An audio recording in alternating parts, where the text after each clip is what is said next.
আপনি তো সেই সময় ছিলেন, তো এই দিনটা কী ঘটেছিল? ছিলাম, কলকাতা পুলিশেই ছিলাম এবং সেদিন পুলিশের যে ব্যবস্থা ছিল তাতে আমি ডিউটিতেও ছিলাম। সেই দিনের যে ঘটনা ছিল, পুলিশ যতদিন নিরপেক্ষভাবে দক্ষতার সঙ্গে কাজ করবেন না, শাসক দলের দলদাস হয়ে কাজ করবে, ততদিন এই ঘটনা চলতে থাকবে।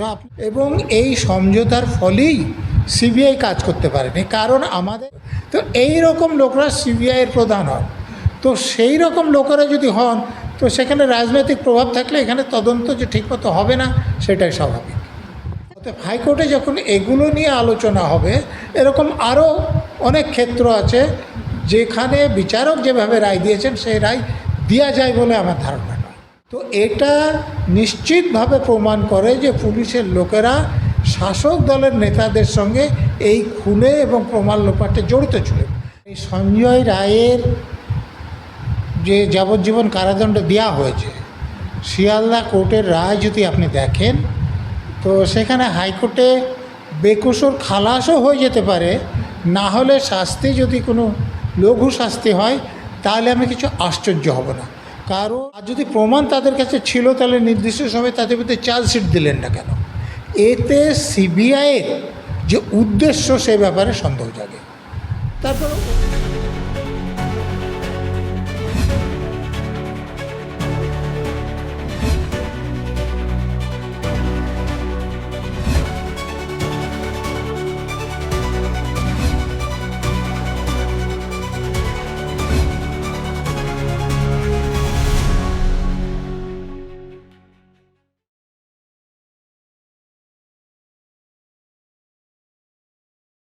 আমাদের এখানে দেখুন, বিরোধী দলের কেউ যদি কোনো একটা মিছিল করতে চায় বা মিটিং করতে চায়, তাহলে প্রশাসনের লোকেরা যে জনসাধারণ অসুবিধা হবে, ট্রাফিক বন্ধ হয়ে যাবে, এইসব কারণ দেখে তাদেরকে অনুমতি দেন না।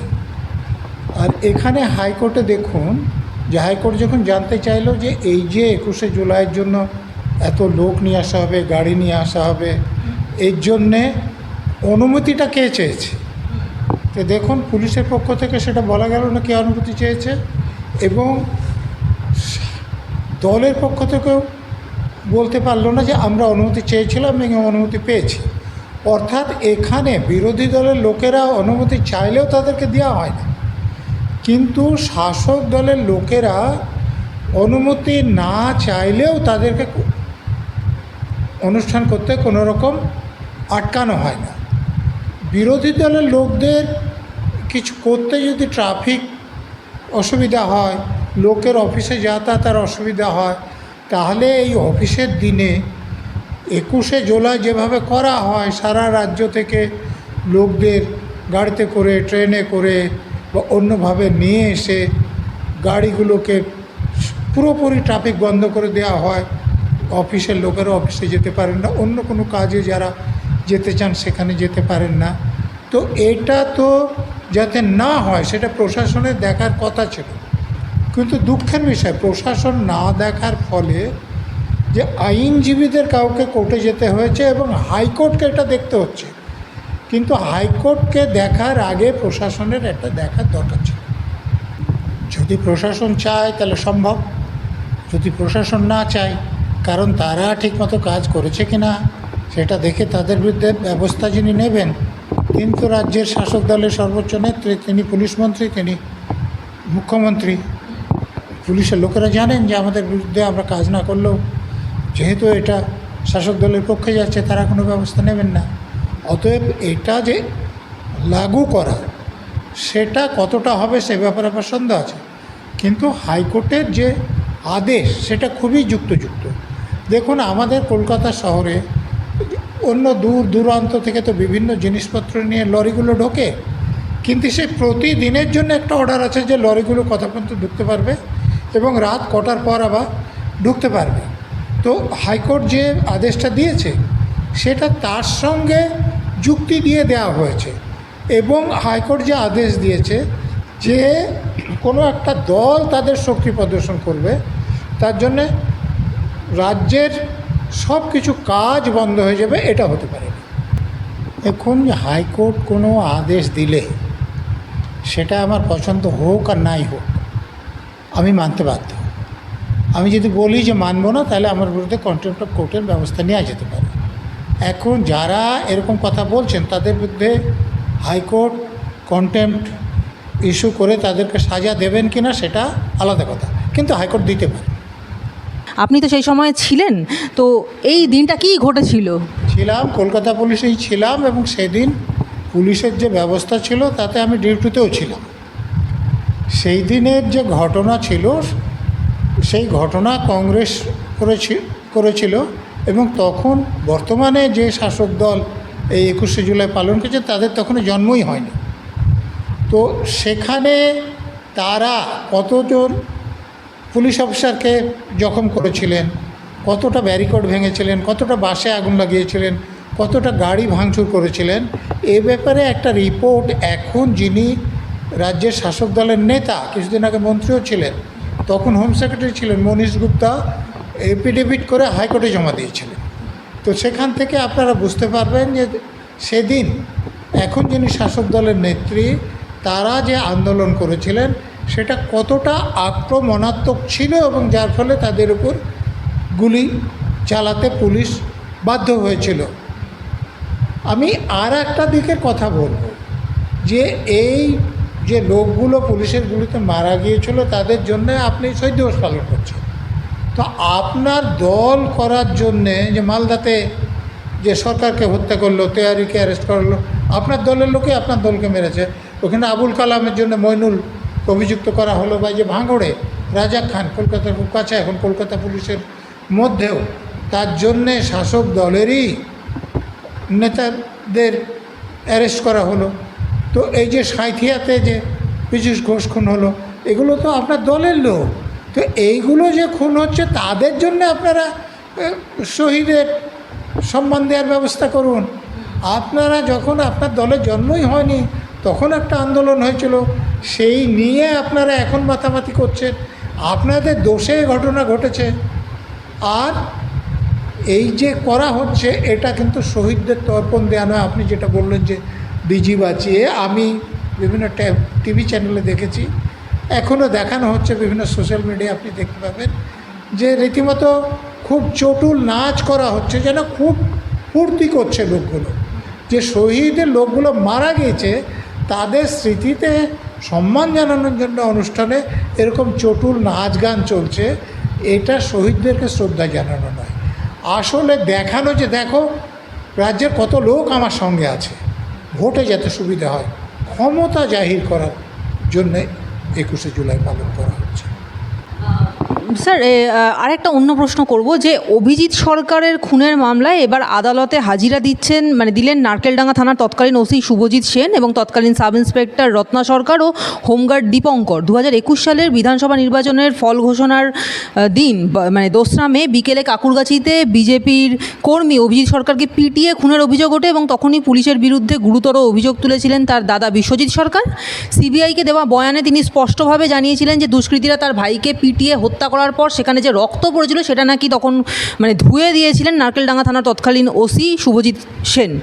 এবং এরপরে পুলিশের ভূমিকা নিয়ে তীব্র ক্ষোভ প্রকাশ করতে দেখা গিয়েছিল বিশেষ করে সিবিআই আদালতের বিচারক রোহন সিনহাকে। তার সাফ কথা, রক্ষকই যদি ভক্ষক হয় তাহলে সমাজ কি করবে, সমাজ মানে আপনি আমি।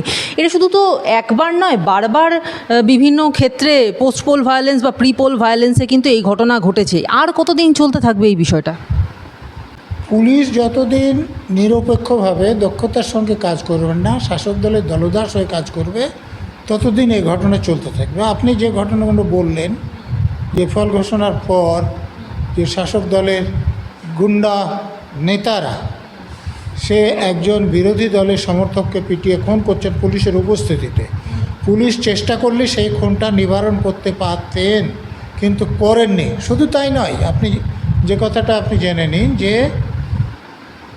এই যে যিনি খুন হয়েছেন তার দাদা বিশ্বজিৎ সরকার একটা লিখিত অভিযোগ থানায় করেছিলেন, তাতে 19 জন লোকের নাম ছিল, তার ভিত্তিতে কিন্তু এফআইআর করা হয়নি। এফআইআর করা হয়েছে কী করে? 2 তারিখে একটা এফআইআর করা হয়েছে, 3 তারিখে একটা এফআইআর করা হচ্ছে। সেটা তারা দেখেছেন যে তার মাকে তারা জিজ্ঞাসা করে যে তথ্য পেয়েছেন তার উপর ভিত্তি করে এফআইআর করেছেন।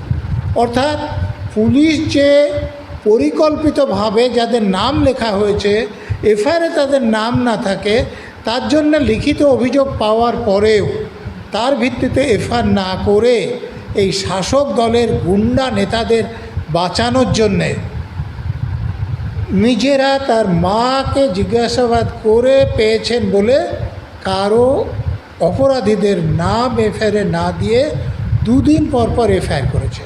তো এটা নিশ্চিতভাবে প্রমাণ করে যে পুলিশের লোকেরা শাসক দলের নেতাদের সঙ্গে এই খুনে এবং প্রমাণ লোপাটে জড়িত ছিল, এবং এই জন্যেই তৎকালীন ওসি, সাব ইন্সপেক্টর এবং একজন হোমগার্ডের নামে যে সিবিআই চার্জশিট দিয়েছে এবং আদালতে সারেন্ডার করে বেল চাইলে তাদেরকে বেল দেওয়া হয়নি, তাদেরকে হেফাজতে রাখা হয়েছে। তারা এখন হাজতে আছে, আপনারা জানেন। আরজিকর হাসপাতালে যে খুনের ঘটনা, চিকিৎসক ছাত্রীর ধর্ষণ এবং খুনের ঘটনা হয়েছিল, তাতে সাজাপ্রাপ্ত সঞ্জয় রায় তাকে বেকসুর খালাস করার জন্য আবেদন করা হয়েছে কলকাতা হাইকোর্টে, এবং সেই আবেদন গ্রহণও করেছে আদালত। তার ফাঁসির দাবিতে সিবিআইয়ের দায়ের করা মামলার সঙ্গেই শুনানি হবে সঞ্জয় রায়ের আবেদনের।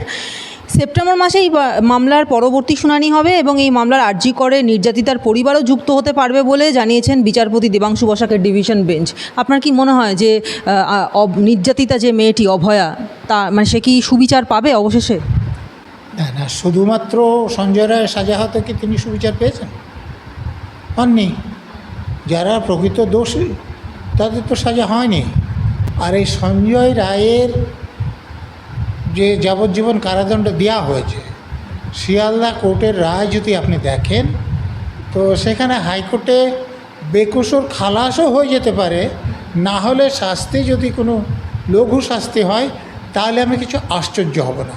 কারণ সেখানকার বিচারক যেভাবে রায় দিয়েছেন, আমার মনে হয় না যে সে রায় হাইকোর্টে টিকবে।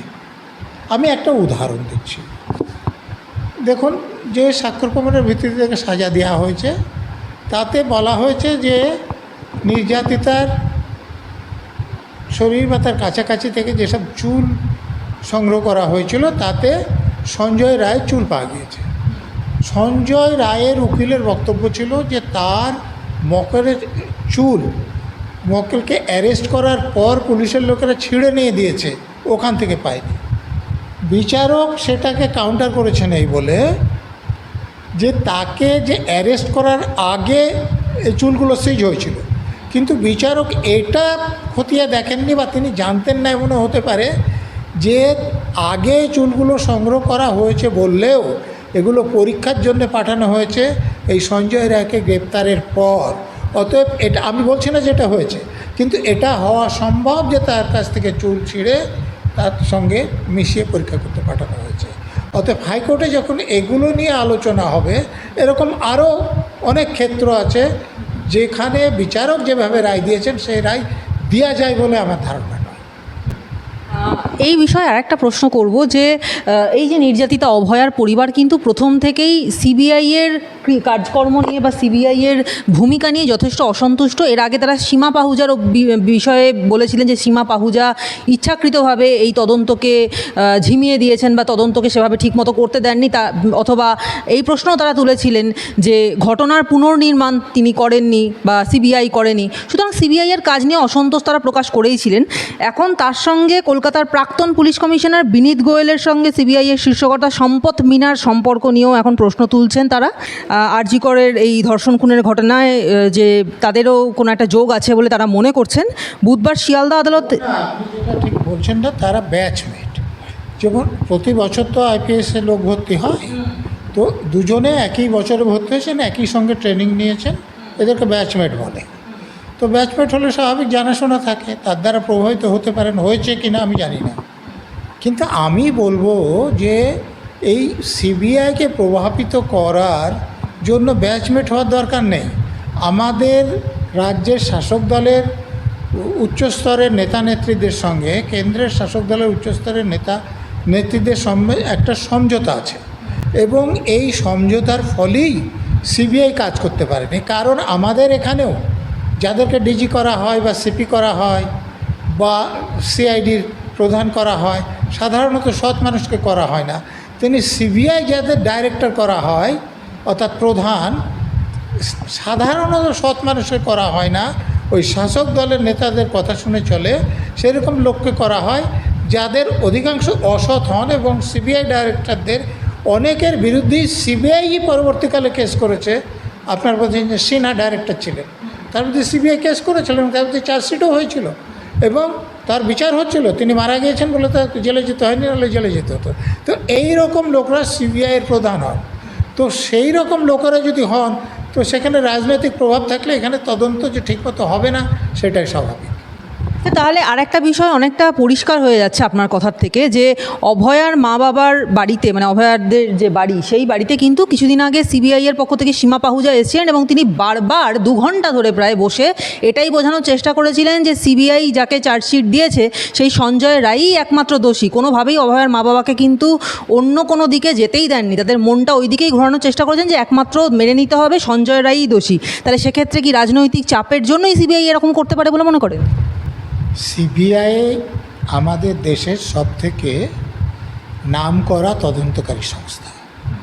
তাদের যে তদন্তের পারঙ্গমতা নেই আমি সেটা বলবো না, কিন্তু তারা তদন্তটা সঠিকভাবে করতে চাইছে কিনা সে ব্যাপারে আমার সন্দেহ আছে। আমি একটা উদাহরণ দিয়ে বলছি। যদি না টালা থানার ওসির বিরুদ্ধে এবং আরজিকর মেডিকেল কলেজের প্রিন্সিপালের বিরুদ্ধে কোনো প্রমাণ তাদের হাতে পৌঁছয়নি, তাহলে অ্যারেস্ট করলেন কেন? আর যদি প্রমাণ তাদের কাছে ছিল, তাহলে নির্দিষ্ট সময়ে তাদের বিরুদ্ধে চার্জশিট দিলেন না কেন? এতে সিবিআইয়ের যে উদ্দেশ্য সে ব্যাপারে সন্দেহ জাগে। তারপরে ওখানে 2-1টা ঘরের প্রসঙ্গ আপনারা নিশ্চয়ই শুনেছেন, যে সেখানে কিছু প্রমাণ পাওয়া যেতে বলে তাদেরকে বলা হয়েছিল। তারা সেই ঘরটা বন্ধও করেননি, বন্ধ করে রাখতে বলেছিলেন। যখন সেটা খোলার কথা বলেছেন, বলেন আমরা তো বন্ধ করিনি, আপনারা খুলে নিন। যখন একটা খবর পাওয়া গেল, আমি ধরে নিলাম সেখানে গিয়ে কিছু পাওয়া যেত না, কিন্তু গিয়ে সিবিআই দেখলো না কেন? কারণ সিবিআইয়ের লোকেরা তদন্তে কী রিপোর্ট দেবেন সেটা আগে থেকে ঠিক করে নিয়েছেন। ফলে তারা দোষীদের ধরার জন্য কোনো রকম তদন্ত করেছেন বলে আমার ধারণা নয়। একটা শেষ প্রশ্ন করব স্যার, যে আমাদের রাজ্য বিজেপির নতুন সভাপতি হলেন শ্রমিক ভট্টাচার্য। তার হাত ধরে বাঙালির মন কি বিজেপি জয় করতে পারবে? শ্রমিকের হাত ধরে 26-এর ভোট বৈতরণী কি বিজেপি পার হতে পারবে বলে মনে করেন? দেখুন, উনি এসে একটাই কথা বলছেন যে আমাদের শুধু হিন্দুদের নিয়ে আমাদের দল নয়, অহিন্দু যারা আছে আমরা তাদের কথাও ভাবি, তাদেরও বর্তমান শাসক দল ক্ষতি করছে, তারা আমাদের সঙ্গে আসুক। এখন সে লোকেরা তাদের সঙ্গে আসবেন কি না এবং তারা নির্বাচনে ভালো ফল করবেন কি না, সেগুলো সাধারণ লোকের ওপর নির্ভর করবে। কিন্তু এটা ঠিক কথা, তিনি অন্য সম্প্রদায়ের লোকদেরও সঙ্গে নিতে চাইছেন।